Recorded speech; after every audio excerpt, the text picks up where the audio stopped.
That report from DW's Melanie Kura-Debala, and she is covering the historic election for us in Zimbabwe. She's in Harare and joins us. Hi, Melanie. Good to see you. Where are you and what's happening right now? Hi, Sumi. I'm in Harare at one of the polling stations on this very significant day for Zimbabwe. The queues behind me are massive. People have started to queue at 4 o'clock this morning just to be able to put their cross next to their candidate that they are voting for today. They're hoping it's going to be a free and transparent election.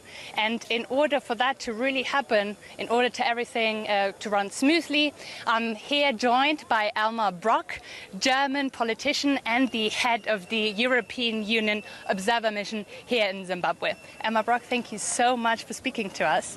Can you tell us a bit more about your work? What are you monitoring for specifically? No, we have monitored the whole procedure.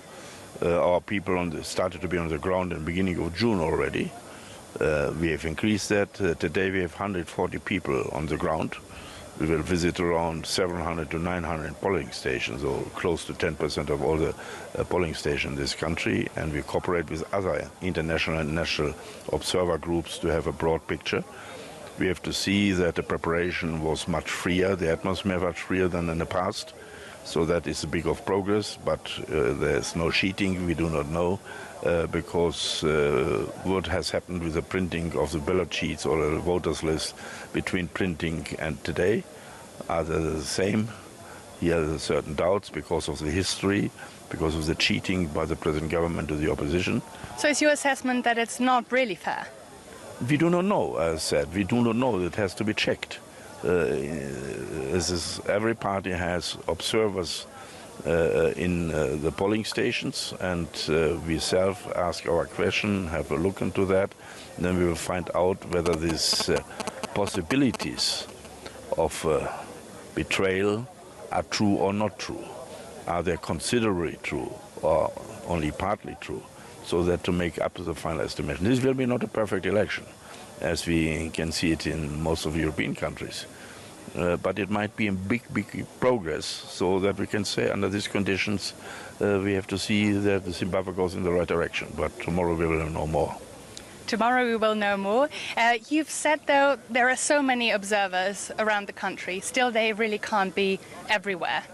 Is it really fair to say that you can actually assess that this will be a fair election, or will it be difficult? Look, nothing is to see 100%. The elections will be not 200% free, but what is 100%?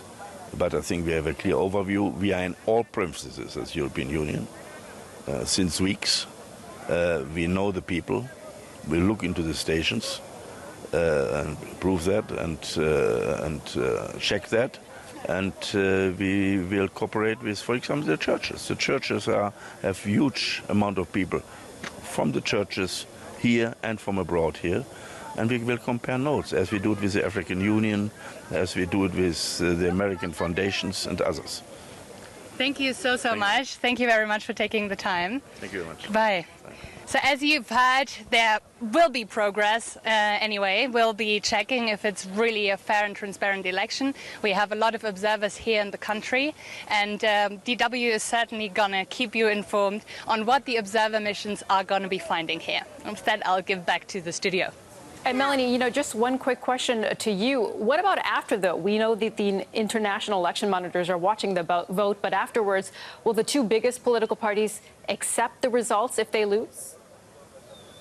Hello. Sumi, that is really the biggest question still remaining. Will they really accept the result? And that is a difficult question to answer. When it comes to the opposition party, they have been saying throughout the entire campaign that this will not be a fair process here, and that different ballot papers have been printed, that it's just not as transparent as it should be, and there are big fears that they will not accept the result if Mnangagwa wins. And then, of course, we also have the military, where the question is, will they stay behind, will they stay in their barracks if Chamisa actually gets the presidency, or will they, after having now secured the power for just 8 months with the ZANU-PF, really hand it over to the opposition party? That remains to be seen. DW's Melanie Kura-Debala reporting for us from Zimbabwe. Thank you very much.